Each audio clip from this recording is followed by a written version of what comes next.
Shalom. Pada hari ini kita akan bertemu kembali. Saatnya kita akan membahas pembelajaran di kelas 12 di bab 8.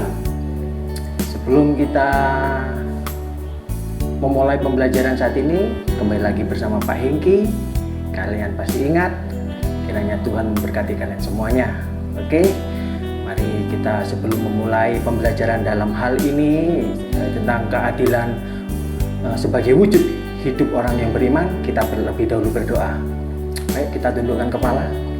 Kami mengucap syukur dan terima kasih Bapa. Pada hari ini kami akan memulai lagi pembelajaran di bab 8. Kiranya Tuhan memberkati dari awal, pertengahan sampai selesainya pembelajaran ini. Biarlah Roh Kudus selalu memimpin, menyertai kehidupan kami semua beserta anak didik kami. Terima kasih, kami serahkan semuanya hanya di dalam satu nama, Tuhan Yesus Kristus, Juru Selamat kami yang hidup. Haleluya. Amin.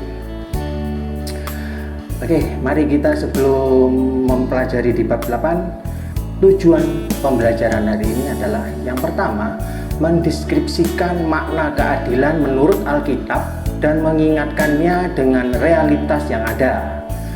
Yang kedua, membuat karya yang berkaitan dengan keadilan, demokrasi, dan hak asasi manusia dalam perspektif iman Kristen. Dan yang terakhir, yang ketiga, merancang kegiatan yang berkaitan dengan keadilan, demokrasi, dan hak asasi manusia. Kita memasuki ke dalam materi. Sebelum kita ke materi, mari kita buka Alkitab kita, yaitu terambil di dalam Mazmur pasal 145 yang ke-17. Demikian bunyi firman Tuhan. Tuhan itu adil dalam segala jalan-jalannya dan penuh kasih setia dalam segala perbuatannya. Kita ambil dalam Mazmur 145 ayat yang ke-17. Ini adalah dasar kita ambil dari Alkitab untuk pembelajaran yang lebih lanjut. Yang pertama yaitu kata pengantar di dalam buku yang sudah ada ini, yang kalian pasti dapat di dalam bab 8 berkaitan dengan bab 5-6 itu mengenai demokrasi dan HAM. Kamu perlu memperoleh pencerahan mengenai keadilan yang menjadi landasan utama dalam mewujudkan demokrasi dan HAM. Prinsip-prinsip dasar mengenai keadilan perlu dipelajari, khususnya mengenai Allah yang adil yang menuntut umatnya untuk bertindak adil. Praktek hidup yang menghargai dan menjalankan keadilan amat penting sehingga manusia tidak akan melepas hak sesamanya. Manusia tidak dapat bertindak semaunya. Sadar atau tidak, tergantung manusia melakukan tindakan tidak adil terhadap sesamanya. Hal itu terjadi misalnya lewat prasangka ataupun sikap yang membeda-bedakan seseorang berdasarkan latar belakang seperti apa? Suku, bangsa, budaya maupun geografi dan agama. Ketidakadilan juga dapat terjadi melalui apa? Perbedaan kepentingan. Mempelajari keadilan dalam perspektif Alkitab akan membekali kamu dalam bersikap dan bertindak terhadap orang lain. Dalam memahami mana yang keadilan yang B, kita belajar sedikit di sini, yaitu kamu harus dapat berbagi pandangan dan pemahaman mengenai keadilan. Menurut kamu, apa itu keadilan? Banyak orang mengatakan keadilan adalah memberikan pada setiap orang apa yang menjadi haknya. Bagaimana menurut kamu? Apakah kamu menyaksikan di sekitarmu orang-orang hidup dalam keadilan? Kamu dapat mendiskusikannya dengan teman-teman dan minta guru bersama-sama menyimpulkan makna keadilan apa saja, indikator atau tanda-tanda terwujudnya keadilan. Kita menginjak yang kecil. Menurut Becker, dalam Perjanjian Lama ada dua kata yang menggambarkan pengertian mengenai adil, yaitu sedek dan mispat. Keadilan yang dimaksudkan itu tidak berdiri sendiri, namun berkaitan dengan kebenaran dan hukum. Artinya, keadilan itu tidak terlepas dari kebenaran dan menerapkan hukum yang benar, yang sesuai. Dalam bahasa Yunani, keadilan disebut dengan kata dikaiosini. Kata-kata tersebut dalam Perjanjian Lama maupun Perjanjian Baru dipakai untuk melukiskan suatu penerapan hukum yang benar, memakai timbangan yang benar, perilaku yang adil, jujur, dan benar. Keadilan artinya apa yang benar dan sesuai dengan kenyataan. Misalnya, hukum terdapat seseorang ditangkap berdasarkan kebenaran yang ada, terutama dalam kaitannya dengan mereka yang miskin, tertindas, dan tersingkir dari kehidupan masyarakat. Allah menyatakan diri sebagai Allah yang adil, Allah yang berada di pihak mereka yang benar, mereka yang tertindas dan hak-haknya dirampas, mereka yang miskin, janda, anak yatim, piatu. Dalam pengertian ini, Allah yang adil itu adalah Allah yang membebaskan. Jadi, pengertian adil tidak hanya ditujukan pada perwujudan hukum yang benar, namun pada pembebasan atau kemerdekaan. Allah yang adil itu adalah Allah yang membebaskan melalui tindakan yang adil. Maka Shalom Allah dinyatakan dan diwujudkan. Dengan demikian, keadilan juga mengandung makna memperbaiki atau merestorasi apa yang telah rusak menjadi normal kembali. Keadilan memiliki makna yang luas, dan dalam keadilan merupakan ibadah berkenan kepada Allah. Kitab Amos 5 ayat 7-13, ayat 21-27, dan Yeremia 9 ayat 24. Alkitab dengan jelas mengatakan bahwa Allah itu adil. Ayat-ayat berikut ini menunjukkan kebenaran tersebut yang telah kita baca ya dalam Mazmur 145 ayat 17. Tuhan itu adil dalam segala jalannya dan penuh kasih, setia dalam segala perbuatannya. Di Sefanya 3 ayat 5, tetapi Tuhan adil itu di tengah-tengahnya tidak berbuat kelalaian. Pagi demi pagi ia memberi hukumnya, itu tidak pernah ketinggalan pada waktu fajar, tetapi orang lalim tidak kenal malu. Dari berbagai pemaparan tersebut di atas, dapatlah ditarik kesimpulan bahwa adil berarti bertindak dengan benar sesuai dengan standar kebenaran atau ketetapan hukum yang berlaku. Allah itu adil, artinya Allah akan selalu berlaku benar sesuai dengan prinsip kebenarannya. Dia tidak akan pernah melanggar ketetapan-ketetapan hukum yang telah dibuatnya. Keadilan Allah dapat kita rasakan dalam berbagai cara, antara lain Allah mencintai kebenaran dan menolak kejahatan. Allah mencintai mereka yang taat dan setia pada jalannya. Yang kedua, Allah menghukum orang-orang yang tidak hidup dalam jalannya mereka, yang tidak taat pada perintahnya. Menghukum tidak berarti Allah adalah Allah penghukum. Ia menghukum karena keadilannya. Keadilan Allah dinyatakan dengan menjatuhkan hukuman atas setiap pelanggaran dan dosa. Dia tidak akan membiarkan pelanggaran dan dosa berlalu begitu saja dari hadapannya. Dia akan mengganjarnya dengan hukuman. Contohnya ada ya, Allah itu menghukum manusia dengan air bah di zamannya Nuh.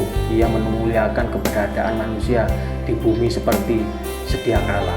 Yang ketiga, Allah memberikan tempat bagi mereka yang taat dan setia pada perintahnya. Semua yang dilakukan oleh manusia tidak luput dari penilaian Allah.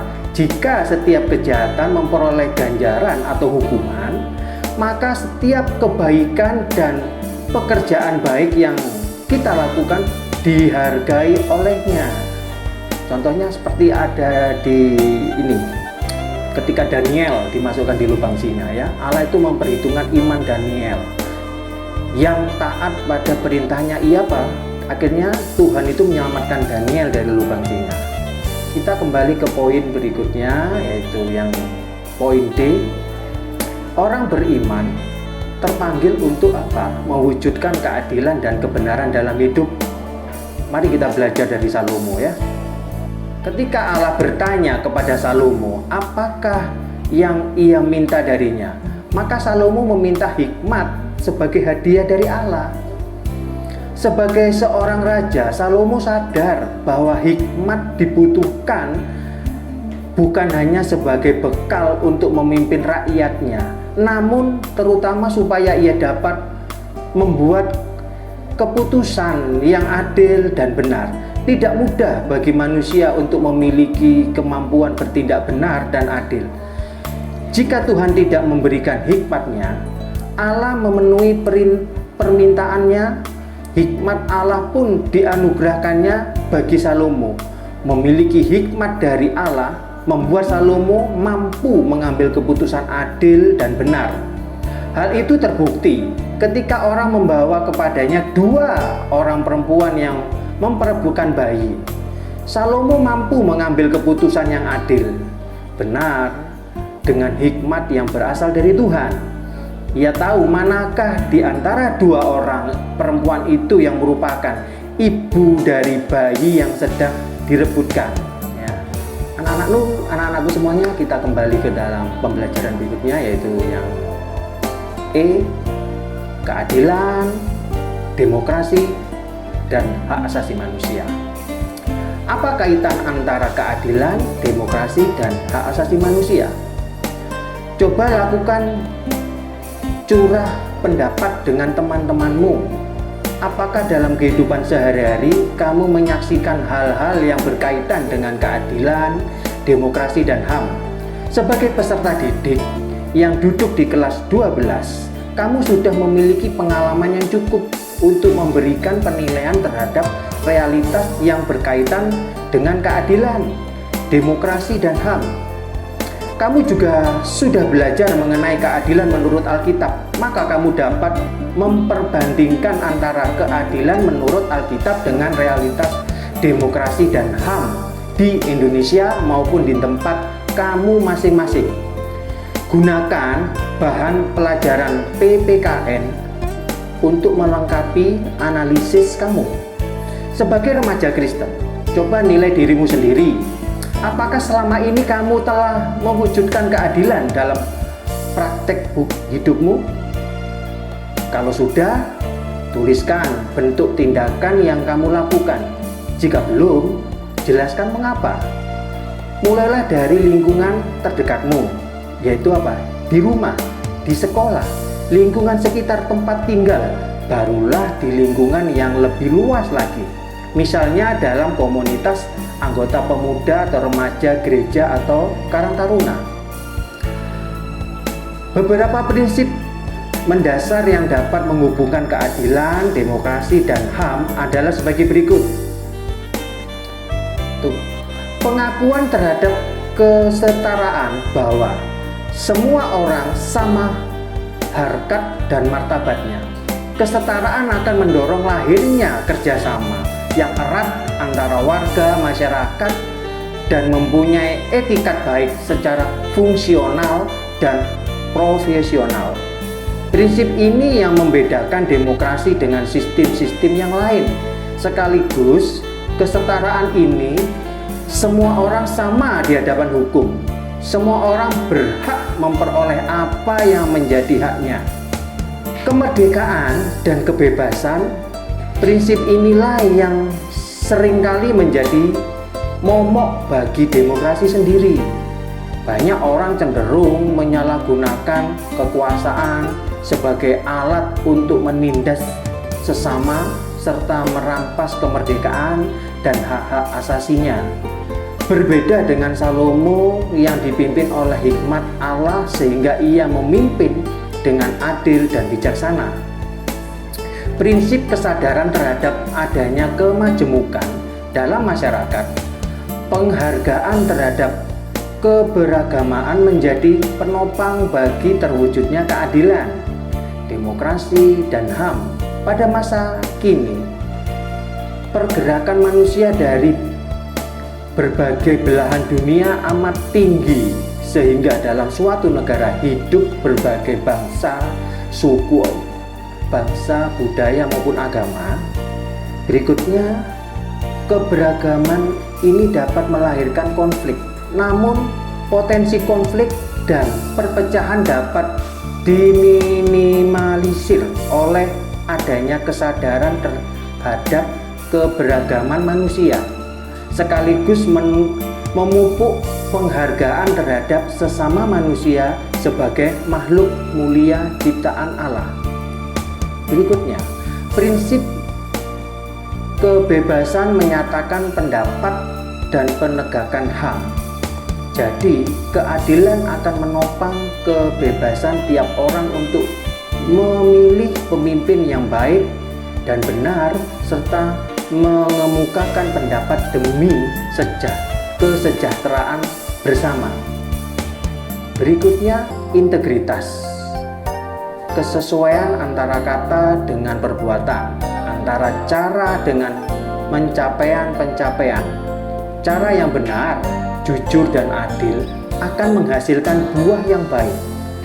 Tujuannya yang baik tentu ditempuh dengan cara-cara yang baik dan rasional. Implikasinya adalah politik yang mengandalkan moral dan hati nurani. Berikutnya, demokrasi dan hak asasi manusia atau HAM akan menjamin pemenuhan keadilan sosial bagi seluruh rakyat Indonesia. Oke anak-anakku, mari kita masuki dalam diskusi. Ya, dalam diskusi ini lakukan diskusi kelompok tentang menjadikan keadilan sebagai penopang terwujudnya demokrasi dan HAM. Bagaimana cara menerapkan prinsip dalam demokrasi dan HAM di Indonesia?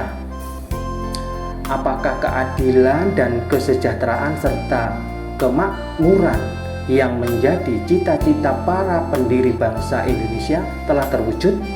Sebagai remaja Kristen, apakah yang dapat kamu lakukan dalam mewujudkan keadilan bagi sesama? Jika kelak kamu menjadi pemimpin, misalnya kamu jadi bupati, gubernur, atau anggota dewan, ya. Sebagai orang Kristen, apa saja yang akan kamu lakukan sebagai seorang pemimpin bangsa? Anak-anak, di dalam buku kelas 12 di bab yang ke-8 kita bahas saat ini, ya, keadilan sebagai wujud hidup orang beriman. Di situ kan kalian mendapat tugas disuruh menulis refleksi singkat mengenai keadilan, demokrasi, dan HAM dalam perspektif iman Kristen. Menurut Pak Hengki, yang pertama yaitu konsep keadilan Allah yang universal, dan yang kedua citra Allah atau yang dikenal dengan imago Dei pada diri setiap manusia. Kita bahas yang pertama anak-anakku, ya, konsep keadilan Allah yang universal. Di dalam terang iman Kristen, kita mengakui bahwa HAM bersumber dari Allah yang memiliki kedaulatan secara universal. Jadi tidak ada seorang pun berwenang untuk apa? Membatalkan atau mengurangi hak-hak tersebut kecuali Allah sendiri. Nah, itu konsep kedaulatan Allah yang universal. Kita selanjutnya yang kedua dengan singkat, yaitu citra Allah atau imago Dei pada diri setiap manusia. Dalam kisah penciptaan secara gamblang disebutkan bahwa Allah itu menciptakan manusia menurut gambar, ya, dan rupanya. Ada di dalam kitab Kejadian pasal 1 ayat 29, gambar Allah menciptakan. Terus yang kedua, hal tersebut berarti manusia secara unik memantulkan Allah yang bermartabat. Citra Allah yang melekat pada manusia itu juga mengandung apa? Kewajiban-kewajiban asasi yang sebenarnya. Misalnya manusia mematikan Allah yang adil dengan kewajibannya untuk apa? Menegakkan keadilan.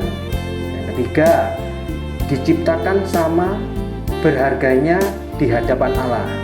Apapun latar belakang, ya, suku, bangsa, agama di hadapan Allah, hal tersebut itu tidak ada orang Yahudi atau orang Yunani, tidak ada hamba atau orang merdeka, tidak ada laki-laki atau perempuan, karena kamu semua adalah satu di dalam Kristus Yesus. Ya, itu poin yang dalam citra Allah. Kalau kita tugas dalam pelanggaran HAM ya, sehingga pelanggaran HAM telah terjadi sejak adanya masyarakat manusia dahulu. Pelanggaran HAM dilakukan berdasar pada perbudakan, terus apalagi ya, diskriminasi, apalagi ya. Sekarang pelanggaran HAM yang terjadi lebih bersifat sistematik dan terstruktur. Contohnya banyak ya. Misal ini anak-anakku ya, pelanggaran HAM itu dilakukan dengan penyusunan atau peraturan atau perundang-undangan ya, yang saat ini lagi ramenya ya, undang-undang yang merugikan, bahwa menindas orang kecil, itu contohnya. Tindakan yang membenarkan terjadinya kekerasan juga merupakan pelanggaran HAM. Hanya itu aja yang baik disampaikan. Oke anak-anakku, sebelum materi ini berakhir ya, yaitu pembahasan dalam bab 8, keadilan sebagai wujud iman orang beriman. Kesimpulannya adalah, keadilan adalah suatu keadaan di mana setiap orang memperoleh apa yang menjadi haknya. Sebagai remaja Kristen, ingat, sebagai remaja Kristen, kamu terpanggil untuk mewujudkan keadilan, demokrasi, dan hak asasi manusia dalam kehidupan. Demokrasi dan HAM hanya akan terwujud jika keadilan dijadikan penopang utama bagi terwujudnya demokrasi dan HAM. Allah yang adil menuntut setiap orang Kristen untuk berlaku adil pada setiap orang tanpa terkecuali. Oke, pembelajaran sudah selesai untuk di bab 8. Sebelum kita akan mengakhiri pembelajaran ini, mari anak-anakku kita terlebih dahulu berdoa. Kita akan berdoa buat kalian semuanya. Terima kasih Bapak yang baik, kami telah menyelesaikan di dalam materi pembelajaran bab 8 masalah HAM. Tuhan tolong, Tuhan memberkati kami semuanya. Apa yang telah hamba-Mu sampaikan menjadi berkat buat anak-anak didik kami. Kiranya Tuhan memberkati kami semuanya, rekan-rekan kami, guru-guru kami semuanya. Tuhan memberkati apa yang telah mereka pelajari dalam pembelajaran ini. Terima kasih. Kiranya Tuhan memberkati kami semuanya, Tuhan menuntun kami, dan Tuhan memberkati kami. Dalam nama Tuhan Yesus. Haleluya.